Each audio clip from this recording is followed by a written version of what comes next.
NTRC এর সামনে বড় আন্দোলন নামছে 3 গ্রুপ।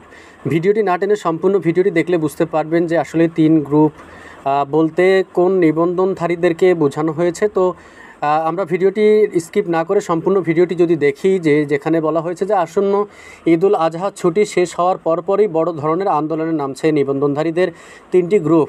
তারা কী ধরনের কর্মসূচি পালন করবেন সে বিষয়ে স্পষ্ট কোনো তথ্য পাওয়া না গেলেও কঠোর আন্দোলনের আভাস দিয়েছেন আন্দোলনে অংশ নিতে যাওয়া ব্যক্তিরা। আগামী রোববার 15 জুন বেসরকারি শিক্ষক নিবন্ধন ও প্রত্যয়ন কর্তৃপক্ষ এনটিআরসি এর কার্যালয়ের সামনে এই কর্মসূচি পালিত হবে।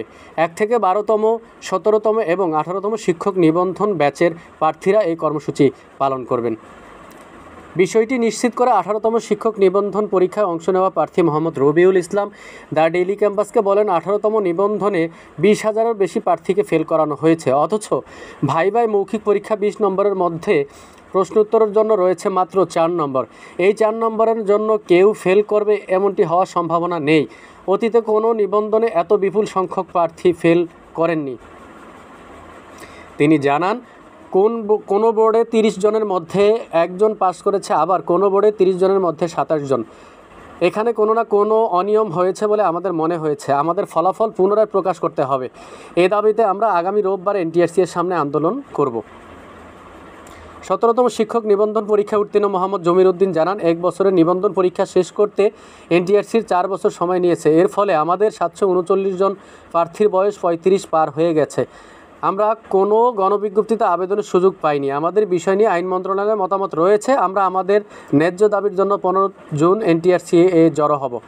1 থেকে 12তম নিবন্ধনের নিয়োগ প্রত্যাশী এবং 18তম নিবন্ধনের পরীক্ষার্থীদের সঙ্গে আপনাদের আন্দোলনের সম্পৃক্ততা রয়েছে কি না এমন প্রশ্নের জবাবে তিনি আরও বলেন, সবারই আন্দোলনের অধিকার রয়েছে, সবাই নিজ নিজ দাবিতে এনটিআরসি এর সামনে যাবে, এর বেশি কিছু বলা সম্ভব নয়।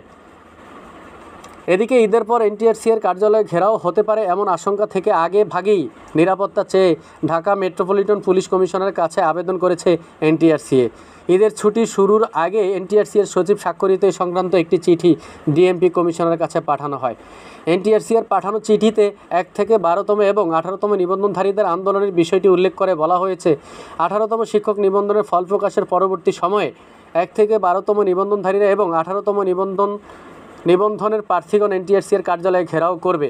তাই বেসরকারি শিক্ষক নিবন্ধন ও প্রত্যয়ন কর্তৃপক্ষ এনটিআরসি কর্তৃক পরিচালিত অষ্টাদশ শিক্ষক নিবন্ধন পরীক্ষা 2023-এর মৌখিক পরীক্ষার ফলাফল প্রসেস সহ চূড়ান্ত ফলাফল প্রকাশের পরবর্তী সময়ে এনটিআরসি এর কার্যালয়ে বার্ষিক নিরাপত্তা নিশ্চিতকরণের লক্ষ্যে জরুরি ভিত্তিতে আগামী 15 জুন থেকে 31 জুলাই পর্যন্ত প্রতি কার্যদিবসে এনটিআরসি এর কার্যালয়ে পুলিশ মোতায়েনের প্রয়োজনীয় ব্যবস্থা গ্রহণের জন্য পুনরায় অনুরোধ করা হলো।